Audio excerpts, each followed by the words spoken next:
오늘도 함께 하신 모든 분들을 축복하고 환영합니다. 우리 서로 박수로 서로를 축복하고 또 격려하고 환영하도록 하겠습니다. 잘 오셨습니다. 잘 오셨습니다. 네, 갑자기 추워진 날씨입니다. 감기 조심하시고요. 특별히 환절기에 건강 유의하시면 좋겠습니다. 오늘 우리 김종호 목사님께서도 말씀해 주셨는데 저희 사순절 기간 동안에 성경 필사를 함께 하고 있습니다. 다음 주까지 저희가 또 받도록 하겠습니다. 다음 주에 오실 때에 성경 필사 하신 분들과 함께 가져와 주시면요, 저희가 또 여러분들을 위해서 준비한 작은 선물들을 함께 나눠드리도록 하겠습니다. 우리 시간 함께 선포하고 함께 또 말씀을 듣도록 하겠는데요, 우리 가슴에 손을 얹고 이렇게 한번 선포하도록 하겠습니다. 하나님이 우리와 함께 하십니다. 하나님은 나를 사랑하십니다. 나는 하나님의 사랑받는 자녀입니다. 이 시간 잠깐 함께 기도하도록 하겠습니다. 사랑하는 주님, 이 마음 가운데에 그 하나님의 사랑의 마음이 가득 담겨지는 시간 되길 원합니다. 그 무엇도 끊을 수 없고 그 무엇도 주님 포기하게 하지 못하는 주님의 그 사랑이 이 마음 가운데 채워지게 하여 주시고 그 사랑의 마음을 가득 담아 돌아가는 믿음의 삶 살 수 있도록 주님 축복하여 주시옵소서. 감사합니다. 살아계신 예수님의 이름으로 기도합니다. 아멘. 네, 호주의 목사이자 또 지체 장애인을 돕는 단체의 대표로서 전 세계를 돌아다니면서 강연하는 강연자 닉 부이치치라는 사람이 있습니다. 우리나라에도 여러 번 방문했던 적이 있는데요, 저희 교회도 한 10여 년 전에 방문하셔서 이곳에서 함께 강의도 하시고 또 많은 사람들을 만났던 그런 기억이 있는 분입니다. 여러분 혹시 닉 부이치치가 어떤 분인지 아십니까? 이 사진에도 나와 있는데요, 이분은 해표지증이라고 하는 신체 장애를 가지고 태어나신 분입니다. 이 해표지증이라고 하는 이 신체 장애는요, 팔다리가 없이 이제 태어나는 이제 그러한 장애인데요, 왼발만 있는 상태로 태어나게 되었습니다. 이게 몸과 머리만 있는 상태로 세상을 살아간다라는 것은요, 상상만 한다고 상상으로만 해도 굉장히 어려운 일일 것입니다. 아마 지금 우리가 닉 형제님과 같은 그러한 상황 가운데 생활을 하게 된다면요, 아마 우리가 일상적으로 할 수 있었던 많은 일들을 하지 못하게 되는 경우가 굉장히 많을 것이죠. 그럼에도 불구하고 이 닉 부이치치는요, 어렸을 때부터 복음을 받아들이게 되고 또 지금은 사람들에게 희망을 전하는 희망 전도사로서의 역할을 감당하고 있는 그러한 특별한 삶을 살아가고 있습니다. 그러면 처음부터 이 사람이 그렇게 용기를 가지고 희망을 가지고 살아가는 삶을 살았었나? 그의 책을 보면요, 사실 어렸을 때의 닉의 삶을 살펴보면요, 굉장히 어려운 시기를 겪었었다라고 그렇게 고백을 합니다. 특별히 8살이 되었을 때는 자신은 왜 이렇게 태어났는지에 대한 하나님에 대한 원망으로 가득 차고 또 삶을 가득 채운 우울한 감정 때문에 자살을 기도하기도 할 정도로 그렇게 굉장히 힘든 시기를 겪었다가 그렇게 고백을 합니다. 그럼에도 불구하고 이 닉이 삶을 이겨내고 장애를 극복할 수 있었던 것은 닉의 곁에 항상 함께 있었던 어머니의 영향 때문이었다라고 그렇게 고백을 합니다. 이 어머니가 어렸을 때부터 닉을 장애가 있기 때문에 많은 것을 못한다라고 그렇게 이야기하고 포기하고 살아가는 삶을 살게 하는 것이 아니라 보통 다른 사람들이 함께 살고 있는 사회 가운데 함께 계속 머물게 하면서 조금 늦게 배우더라도 계속해서 도전하고 보통 사람들과 함께 살아갈 수 있도록 격려하고 지지하고 위로하면서 어렸을 때부터 교육하면서 그렇게 생활을 해왔다라는 거죠. 어렸을 때부터 힘든 상황 가운데도 계속 그것을 극복해내는 그러한 삶을 살아가면서 일생 동안 그러한 삶이 쌓여가게 되고, 삶이 어려움 가운데 있지만 그 고난을 극복해내는 희망을 전하는 희망 전도사로서의 삶을 오늘날까지도 계속해서 살아가고 있다라고 이야기합니다. 오늘 우리가 함께 살펴볼 내용은요, 고난에 대한 이야기를 함께 살피려고 합니다. 우리가 세상 살아가다 보면 고난은 누구에게나 닥치기 마련입니다. 크고 작은 고난들이 있지만요, 어떠한 고난도 쉬운 고난은 존재하지 않습니다. 아무리 작은 고난이라 할지라도 막상 내 앞에 다가온 고난은요, 누구에게나 다 어렵게 느껴지기 마련입니다. 많은 고난들이 우리의 삶 가운데 찾아오긴 하지만 한 가지 중요한 사실이 있다면요, 어떠한 고난이 있다 할지라도 그 고난을 헤쳐나갈 길은 분명히 존재한다라는 사실입니다. 오늘 우리가 함께 살펴볼 내용이 바로 그러한 고난을 헤쳐나가는 길을 발견하게 되는 내용을 함께 살펴보려고 하는데요. 오늘 요한복음 9장에 있는 말씀을 함께 살펴보면서 예수님을 만나 그의 삶 가운데 고난의 자리에서 새로운 삶의 길을 발견하고 그 길을 이겨나아간 한 사람의 이야기를 함께 나누면서 우리들의 삶의 자리에도 주님을 만나서 또 새로운 삶의 길로 향해 나아가는 그러한 축복을 경험할 수 있는 이 시간 되기를 간절히 소망합니다. 오늘 본문에 있는 말씀을 함께 살펴보려고 하는데요. 오늘 우리가 함께 볼 하나님의 말씀은 요한복음 9장 1절부터 11절까지에 있는 말씀입니다. 요한복음 9장 1절부터 11절까지에 있는 말씀을 저와 여러분이 한 절씩 돌아가면서 읽도록 하겠습니다. 1절의 말씀을 제가 읽겠습니다. 예수께서 길을 가시다가 날 때부터 눈먼 사람을 만나셨습니다. 제자들이 예수께 물었습니다. 라비여, 이 사람이 눈먼 사람으로 태어난 것이 누구의 죄 때문입니까? 이 사람의 죄 때문입니까? 부모의 죄 때문입니까?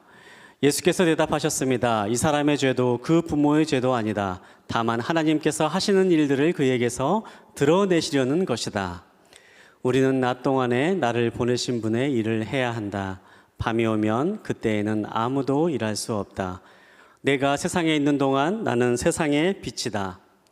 이 말씀을 하신 후 예수께서 땅에 침을 뱉어서 진흙을 이겨 그 사람의 눈에 바르셨습니다. 그리고 그에게 말씀하셨습니다. 실로암 연못에 가서 씻어라. 실로암은 보냄을 받았다는 뜻입니다. 그 사람이 가서 씻고는 앞을 보게 돼 집으로 돌아갔습니다. 이웃 사람들과 그가 전에 구걸하던 것을 보아온 사람들이 물었습니다. 이 사람은 앉아서 구걸하던 사람이 아닌가? 몇몇 사람들은 그 사람이라고 말했고 또 어떤 사람들은 아니다, 그냥 닮았을 뿐이다 라고 말했습니다. 그러나 그 사람이 말했습니다. 내가 바로 그 사람이요. 그들이 그 사람에게 물었습니다. 그렇다면 어떻게 눈을 뜨게 됐느냐? 우리 함께 보겠습니다. 그가 대답했습니다. 예수라는 분이 진흙을 이겨 내 눈에 바르고 실로암에 가서 씻으라고 하셨소. 그래서 내가 가서 씻었더니 이렇게 볼 수 있게 됐소. 아멘. 오늘 본문에 있는 말씀은 예수님께서 제자들과 함께 길을 가시던 중에 길가에 구걸하고 있던 맹인 한 사람을 마주친 것으로부터 이야기가 시작이 됩니다. 이 맹인은 날 때부터 앞을 보지 못하는 사람이었다라고 그렇게 기록되어 있습니다.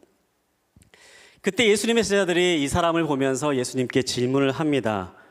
예수님, 지금 이 사람은 누구의 죄 때문에 이런 고통을 받고 있습니까? 이 사람의 죄 때문입니까? 아니면 부모의 죄 때문입니까? 제자들이 이러한 질문을 예수님께 드린 것은요, 나름대로 굉장히 신학적인 중요한 의미가 담겨 있는 질문이었습니다. 하지만 오늘 이 본문에 있는 말씀을 우리가 함께 이 상황을 함께 묵상하고 생각해 보면요, 이 사람이, 이 제자들이 예수님께 드리고 있는 이 질문의 내용은요, 굉장히 중요한 두 가지 편견을 담고 있는 질문이라는 것을 우리가 알 수가 있습니다. 첫 번째 제자들이 가지고 있었던 편견은요, 이 사람에 대한 편견을 제자들이 가지고 있었습니다. 우리가 본문에 있는 말씀을 한번 자세히 한번 생각을 해보면요, 이 본문에서 예수님께서 이 앞을 보지 못한 사람을 고쳐주신 이 사건의 진행이 다른 성경 본문에서 나와 있는 많은 기적의 사건들과는 조금 다른 모습으로 시작되는 것을 발견할 수가 있습니다. 우리가 지금까지 예수님께서 행하신 많은 기적의 이야기들을 함께 살펴보게 되었는데요, 그 가운데 어떻게 시작이 됩니까? 대부분의 이야기들은요, 도움을 요청하는 사람들의 요청이 먼저 있습니다. 앞을 보지 못하는 사람이나 병든 사람이나 아니면 어떤 삶의 문제가 있는 사람들이 예수님께 달려나와서 예수님 저를 고쳐주십시오, 예수님 저를 만져주십시오, 예수님 제가 가지고 있는 이 문제를 해결해 주십시오 라고 이야기할 때에 그러한 요청을 들으시고 예수님께서 그들의 삶을 고치시고 기적을 일으키시는 것을 우리가 볼 수가 있습니다. 그런데 오늘 본문에 있는 말씀을 보면요, 막상 이 앞을 보지 못하고 구걸하고 있는 이 사람은요, 아무런 말을 하고 있지 않습니다. 그런데 지나가고 있던 제자들이요, 이 사람을 발견하면서 이야기하고 예수님께 물어보고 있는 겁니다. 예수님, 이 사람은 도대체 뭐 때문에 이렇게 앞을 보지 못하고 구걸하고 있는 것입니까? 그렇게 물어보고 있는 거죠. 질문의 내용도 참 어찌 보면 무례합니다. 이 질문의 내용은요, 굉장히 중요한 전제가 하나가 있죠. 주님, 이 사람은 죄인입니다. 이 사람은 왜 누구의 죄 때문에 이러한 고통을 겪고 있습니까? 눈앞에 지금 고난과 고통을 겪고 있는 사람을 앞에 둔 상황에서 제자들은요, 그 사람의 형편이나 그 사람의 아픔 따위는 아무런 생각을 하고 있지 않습니다. 그리고 예수님께 말하고 있는 거죠. 예수님, 도대체 왜 이런 일이 일어나는 것입니까? 제자들의 마음 가운데는 사랑도 없고 긍휼도 없고 따뜻함도 존재하지 않습니다. 단순한 호기심의 대상으로, 단순한 가십거리로 눈앞에 고난당하고 있는 사람을 바라보고 있는 것입니다. 우리는 종종 고난을 당하는 사람들을 만날 때요, 이러한 제자들과 동일한 모습을 가질 때가 있습니다. 다른 사람의 어떠한 상처나 다른 사람의 어떠한 고난이나 고통을 보면서요, 그 사람에 대한 사랑의 마음이나 그 사람에 대한 위로의 마음이 먼저 있기보다는요, 단순하게 뭔가 이 호기심 어린 말로써, 또 때로는 가십거리로써 그렇게 그 사람의 상처와 아픔을 이해하고 다가가는 경우가 종종 있는 것입니다. 사랑하는 여러분, 우리가 이 말씀을 생각하면서 첫 번째, 다른 사람의 고통을 볼 때에 우리가 생각해야 될 부분은 어떠한 부분이 있을까를 기억할 수 있게 되길 바랍니다. 첫 번째로는요, 여러분, 다른 사람의 고통 앞에서 그 사람의 고통을 참관인으로 바라보지 마시기 바랍니다. 그냥 그 사람의 고통을 보면서 평가하고 판단하는 대상으로 다른 사람의 고통을 바라보지 마시기 바랍니다. 그것은 분명히 예수님의 마음이 아닌 다른 마음에서부터 시작된 이야기이고 행동입니다. 예수님의 마음을 담아서 다른 사람의 고통을 바라본다면요, 아마 이렇게 대답은 못했을 것입니다. 어떻게 하면 이 사람을 낫게 할 수 있겠습니까? 주님, 어떻게 하면 이 사람을 우리가 도울 수 있겠습니까? 이렇게 말씀을 하는 것이, 이렇게 질문을 하는 것이 예수님의 마음을 담은 사람의 마음이고 행동인 거죠. 오늘 첫 번째로 우리가 기억할 것은요, 다른 사람의 고통 앞에서 우리가 가지고 있는 사람에 대한 편견이 있지는 않는가? 그 사람이 가지고 있는 상황과 형편을 보면서 그 사람을 판단하고 평가하는데 내가 머물러 있지는 않는가? 우리 스스로를 돌아볼 수 있는 시간이 있게 되기를 바랍니다. 두 번째로 오늘 본문에 있는 말씀을 통해서 제자들이 가지고 있는 잘못된 편견의 모습 살펴볼 수가 있는데요. 두 번째, 제자들이 가지고 있는 편견은 죄와 고난의 문제에 대한 편견을 가지고 있었다라는 점입니다. 우리 2절에 있는 말씀을 다시 한번 읽어보도록 하겠습니다. 2절에 있는 말씀 우리 한 목소리로 함께 보도록 하겠습니다. 시작. 제자들이 예수께 물었습니다. 라비어, 이 사람이 눈먼 사람으로 태어난 것이 누구의 죄 때문입니까? 이 사람의 죄 때문입니까? 부모의 죄 때문입니까? 제자들이 예수님께 이러한 질문을 드리는 데는요, 한 가지 중요한 전제가 담겨져 있었습니다. 이것은 바로 이 사람이 앞을 보지 못한 이러한 장애를 갖고 있는 것은 분명히 죄로 인한 결과 때문이다라는 전제였습니다. 그것이 이 사람이 저지른 죄이든 아니면 부모의 죄를 이어받아서 겪게 된 고통이건 어떤 고난이건 상관없이 이것은 분명히 죄에 대한 대가를 치르고 있는 것이다라는 전제를 가지고 이 질문을 예수님께 하고 있는 것입니다. 사실 이러한 생각은 이 제자들만이 가지고 있는 생각만은 아니었습니다. 당시에 있는 유대 사람들이 대부분이 가지고 있는 생각이 바로 이러한 생각이었는데요.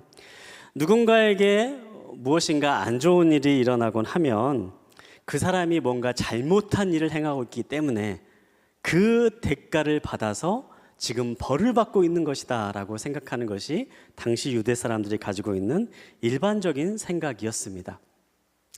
그렇다면 이러한 생각이 과연 옳은 생각일까요?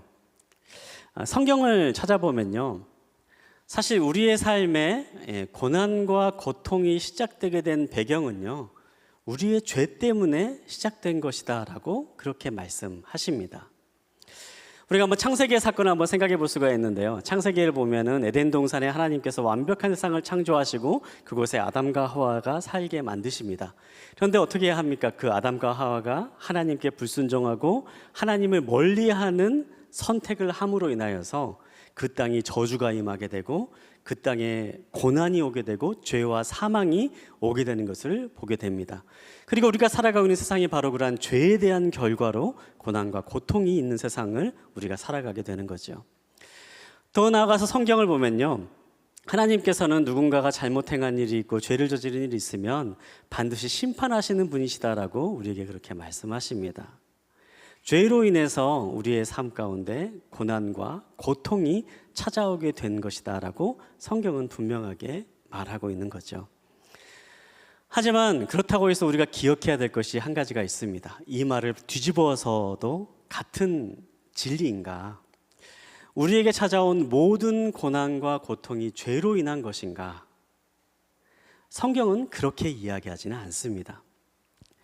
성경을 보면요, 고난을 당하는 많은 사람들의 이야기가 나오고 있는데요. 그 가운데 구약 성경의 욥기를 보면 의인이 고난을 당하는 이야기가 나옵니다.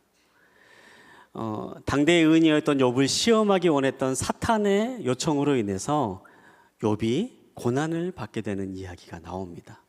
성경은 의인의 고난, 시험으로 인한 고난을 분명히 존재한다라고 그렇게 이야기합니다. 그리고 또 더 나아가서요, 성경은 하나님께서 믿는 사람들을 연단하시기 위해서도 고난을 주신다라고 그렇게 분명하게 말씀하십니다. 우리가 더욱더 강건해지고 우리가 더 신실해지는 신앙의 삶을 살아가기를 원하시는 하나님께서 우리를 연단하시기 위해서 우리에게 고난을 주시는 분이시다라고도 그렇게 이야기하는 것이죠. 사실 고난의 원인은 너무나도 많이 있습니다. 죄로 인한 고난도 분명히 존재하지만 그렇지 않은 고난도 너무나도 많이 있는 거죠. 그렇다면 우리가 고난을 맞이하는 순간 우리가 기억하고 주목해야 될 것은 어떠한 것이 있을까요? 우리가 이어지는 예수님의 대답에서 그 답을 한번 함께 찾아보고자 합니다. 우리 이어지는 말씀을 함께 찾아보도록 하겠는데요. 요한복음 9장 3절부터 5절까지 있는 말씀을 한번 함께 보도록 하겠습니다. 3절부터 5절까지 있는 말씀 함께 보겠습니다. 시작. 예수께서 대답하셨습니다. 이 사람의 죄도 그 부모의 죄도 아니다. 다만 하나님께서 하시는 일들을 그에게서 드러내시려는 것이다. 우리는 낮 동안에 나를 보내신 분의 일을 해야 한다. 밤이 오면 그때에는 아무도 일할 수 없다. 내가 세상에 있는 동안 나는 세상의 빛이다. 아멘. 예수님께서는 나면서부터 앞을 보지 못하는 이 사람을 보면서 이 사람이 왜 이런 아픔을 겪고 있습니까? 왜 이런 고난을 겪고 있습니까? 도대체 누구의 죄 때문에 이 사람은 이런 고통을 겪고 있습니까? 라고 물어보는 제자들의 질문 앞에 전혀 다른 대답을 하고 계십니다. 이 사람이 지금 고난을 겪고 있는 것은 이 사람이 지은 죄 때문도 아니고 부모의 죄 때문도 아니고 하나님께서 하시려는 일을 이 사람을 통해서 드러내시기 위해서 이 사람이 지금 이런 아픔을 겪고 있는 것이다 라고 말씀하시는 거죠. 사람들은 생각을 합니다. 안 좋은 일이 일어나면 분명히 뭔가 잘못한 일이 있을 거야. 나에게 뭔가 불행한 일이 생겨나면 그것은 내가 뭔가 잘못한 일이 있기 때문에 그 대가로 내가 이런 나쁜 일을 겪을 거야. 그렇게 생각하곤 하는데 예수님은 그것이 아니다라고 새로운 발상의 전환으로 제자들에게 말씀해주고 계시는 거죠.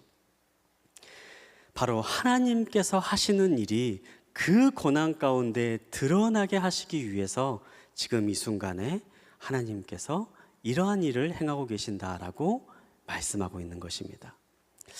우리가 이 말씀을 생각하면서 고난 가운데 우리가 주목해야 할 것이 무엇일지를 한번 생각해 보기를 원합니다. 여러분, 뜻하지 않는 고난이 우리의 삶 가운데 임할 때에 우리가 무엇을 먼저 생각해야 되겠습니까? 이 고난이 무엇 때문에 나에게 왔나? 이 고난이 나의 어떠한 잘못 때문에 이렇게 생겨났나? 집중하는 것이 아니라 예수님의 말씀을 따라서 이 고난을 통해서 하나님께서 나에게 어떤 일을 행하실 것인가? 이 사실을 주목하라라고 주님께서는 우리에게 말씀하시는 것입니다. 이어지는 4절과 5절에 있는 말씀을 보면요, 우리가 고난 앞에서 고난의 원인에 주목할 것이 아니라 하나님이 일하실 것을 주목해야 될 이유가 분명하게 기록되어 있습니다. 4절과 5절에 있는 말씀을 제가 이 시간에 한번 읽어드리도록 하겠는데요, 제가 읽어드리겠습니다. 우리는 낮 동안에 나를 보내신 분의 일을 해야 한다. 밤이 오면 그때에는 아무도 일할 수 없다. 내가 세상에 있는 동안 나는 세상의 빛이다. 예수님께서 하시는 말씀은 단순했습니다. 나는 세상의 빛으로 이 세상에 왔기 때문에 빛으로 온 내가 이 세상에서 지금 일을 하고 있다. 낮 동안에 사람들이 일하는 것처럼 빛으로 온 내가 이 세상을 밝히면서 일을 하고 있기 때문에 너희는 고난과 고통 가운데 있을지라도 나를 믿고 내가 너희와 함께하는 것을 바라보고 내가 너희를 위해서 일하고 있는 것을 기억하며 하나님이 일하실 것을 기대하며 나아가라. 그렇게 분명하게 말씀하고 있는 것입니다. 우리는 종종 고난의 순간, 뜻하지 않은 어려움을 맞이할 때에 원인을 찾고자 굉장히 많은 시간을 허비하곤 합니다. 도대체 왜 이런 일이 나한테 일어났을까? 도대체 내가 뭘 잘못했기 때문에 이런 일이 나한테 일어날까? 그렇게 그 원인을 찾고자 하고 무엇 때문인지, 누구 때문인지 그 대상을 찾고자 그렇게 많은 시간을 허비하곤 합니다. 그런데 제가 지금까지 살아오면서 저희 삶을 돌아보면서 느꼈던 것은요, 원인을 아는 것이 결코 우리의 삶의 문제를 해결하지는 못한다라는 것을 깨닫게 되었습니다. 여러분 그렇지 않습니까? 지금 내가 왜 이런 일이 일어났는지, 지금 내가 왜 누구 때문에 이런 어려움을 겪고 있는지, 무엇 때문에 이런 일이, 이런 아픔이 나한테 있는지 그 원인을 아무리 고민하고 머리를 싸매어 보고 알아낸다고 할지라도요, 막상 그 원인을 아는 것이 문제를 해결하는 방법으로 이어지는 경우가 많지 않다라는 사실입니다. 제가 앞서 이제 말씀을 시작하면서요, 닉 부이치치의 얘기를 잠깐 말씀을 드렸습니다. 태어나면서부터 이제 팔다리가 없는 상태로 캐표지증의 장애를 가지고 태어난 사람의 이야기인데요. 제가 처음에 이제 그 닉의 이야기를 듣고 또 닉의 간증을 들으면서 참 궁금했던 것이 한 가지가 있었어요. 그것은 왜 저분은 저렇게 장애를 가지고 태어났을까? 이제 그런 궁금함이 제 마음 가운데 있었습니다. 그래서 혹시라도 그 답을 알 수 있을까? 이게 자서전도 읽어보고 여러 가지 찾아보고 했는데요. 닉의 이야기를 보면서는요, 그런 내용을 찾아볼 수는 없었습니다. 그런데 제가 이제 나중에 인터넷 사이트를 찾아보고 이제 좀 이렇게 여러 군데를 찾아보면서 알게 된 것은요, 당시 이렇게 팔다리가 없는 상태로 태어나는 그러한 장애를 가진 사람들이 그 시대에 좀 많이 태어났다라고 해요. 그래서 학자들이 이제 연구를 하다 보니까요, 1960년대에 있었던 한 약의 부작용으로 인해서 그런 일들이 많이 생겨났다라고 합니다.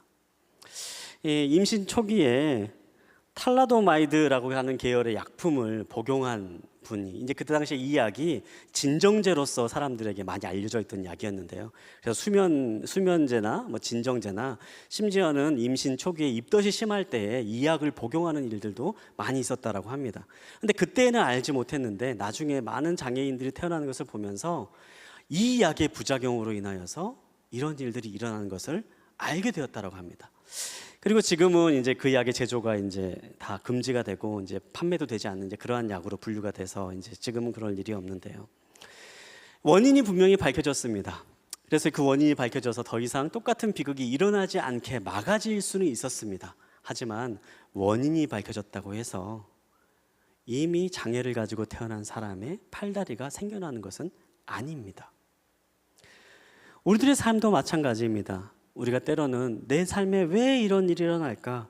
내 삶에 왜 이런 아픔이 있을까? 그 문제를 집중하면서 계속해서 누군가 원망할 대상을 찾고 누군가 그 원인을 찾으려고 계속해서 시간을 낭비하고 고민하지만요, 사실 우리의 삶의 대부분은요, 원인을 찾는 데서 문제가 해결되지 않습니다. 그렇기 때문에 주님은 이렇게 말씀하십니다. 하나님이 일하실 것을 기억하라.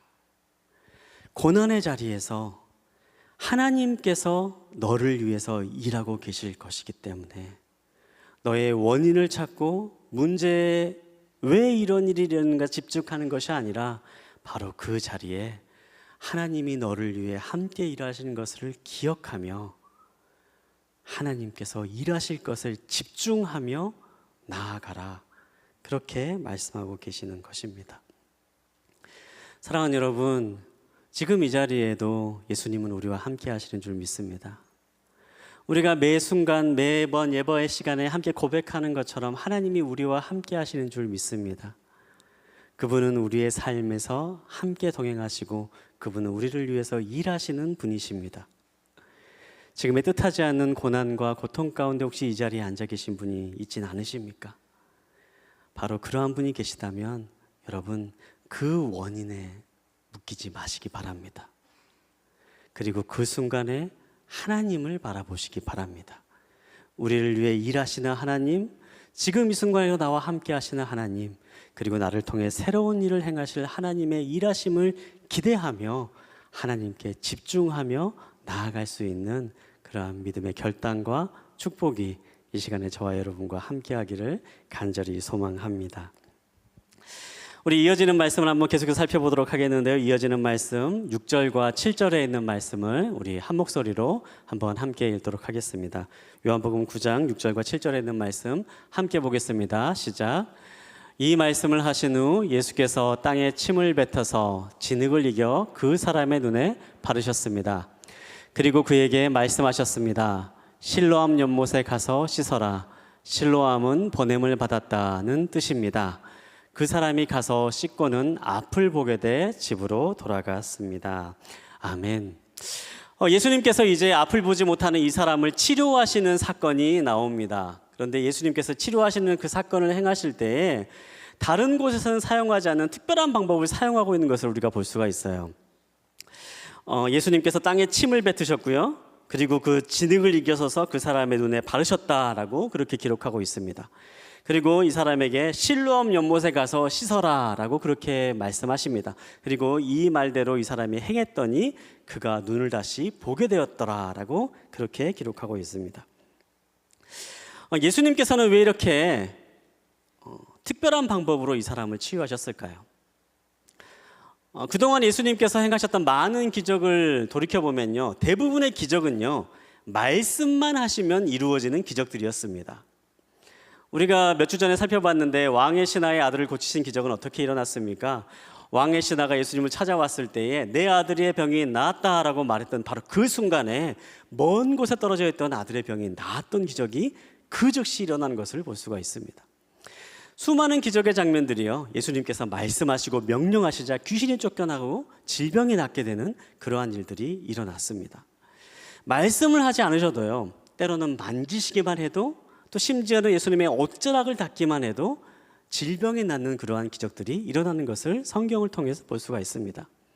그렇게 간편하고 쉬운 방법들이 있는데 예수님은 왜 이 사람에게는 굳이 침을 땅에 뱉으시고 또 진흙을 이기시고 이 사람의 눈에 진흙을 발라주시고 먼 곳에 있는 실로암 연못까지 가서 씻어라라고 그렇게 말씀하신 이유는 무엇일까요?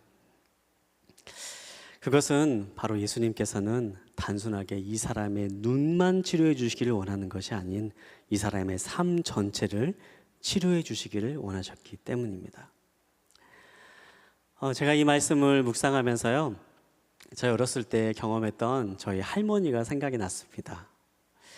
저희 이제 조부모님은 제가 좀 어렸을 때 다 일찍 돌아가셔가지고요, 저는 이제 할머니, 할아버지에 대한 기억이 많이 있지는 않는데요. 특별히 저희 외할머니에 대한 기억이 단편적으로 몇 가지가 있습니다. 그 가운데 하나가, 제가 하루는 이제 할머니, 외할머니 댁에 놀러 가서 이제 근처에서 놀고 있었는데 놀이터에서 놀다가 이제 떨어져가지고요, 발목이 심하게 접질렸던 그런 적이 있었어요. 그래서 너무 이제 다리가 아파가지고 이제 짤뚝거리면서 그렇게 이제 막 울면서 이제 집으로 들어왔었는데, 그런데 그런 모습을 보면서 저희 할머니가 할머니만이가 있는 특효약을 처방해 주셨습니다. 침을 발라주셨습니다. 제 다리에 침을 이렇게 쫙 발라주시고요, 조금 지난 다음에 부엌으로 가시더니요, 갑자기 된장을 한 스푼 가져오신 겁니다. 그러면서 제 다리에 된장을 이렇게 발라주시는 거예요. 여러분, 뭐 된장에 특별한 소염 진통작용이 있겠습니까? 물론 없지요.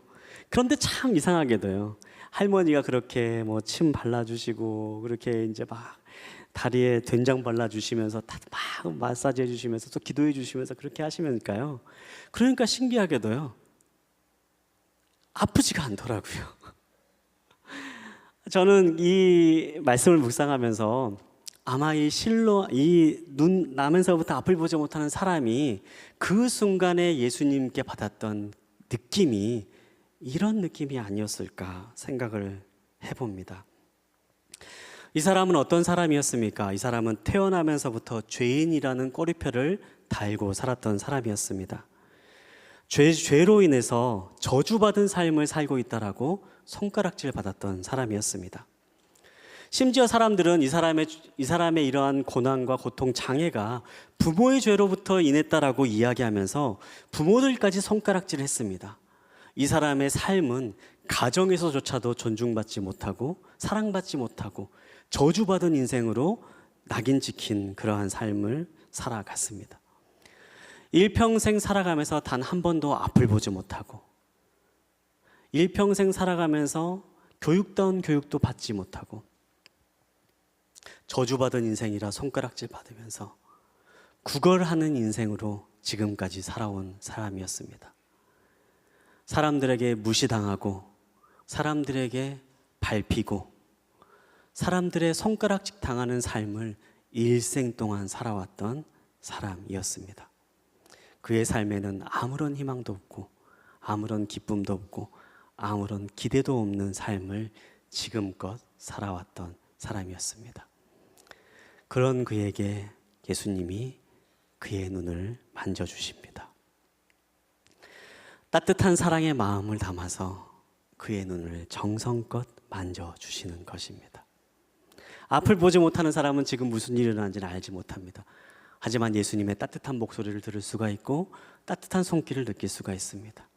그리고 지금 이 순간에 누군가 나를 진심으로 위로하고 사랑하고 있다는 것을 그 순간 느낄 수 있습니다. 예수님께서 이제 이 사람에게 이야기합니다. 실로암으로 가서 내 눈을 씻어라. 그리하면 내가 낫게 될 것이다.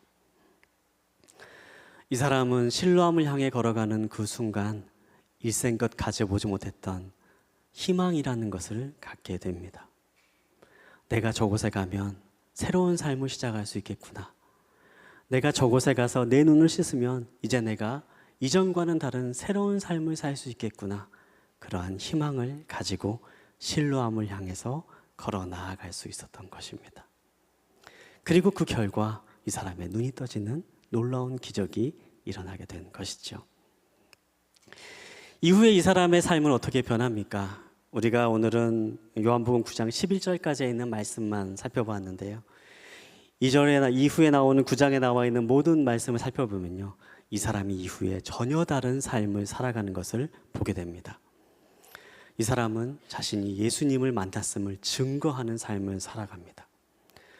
그동안 많은 사람들에게 무시당하며 위축되고 좌절되어 있던, 아무것도 하지 못해 있던 그러한 사람이 이제는 사람들의 위협 앞에서도 당당하게 예수님을 증거할 수 있는 용기를 가진 사람으로 변화가 되고요, 그 사람의 삶 가운데 희망이 생겨나고 새로운 비전이 생겨나고 새로운 꿈을 향해 달려 나아갈 수 있는 새로운 삶이 이 사람 앞에 열리는 것을 우리는 말씀을 통해서 볼 수가 있습니다. 사랑하는 여러분, 우리는 이번 한 달 동안 예수님을 만나 변화된 사람들의 이야기들을 함께 살펴보고 있습니다. 예수님을 만나서 수많은 사람들이 삶의 기적을 맛보았습니다.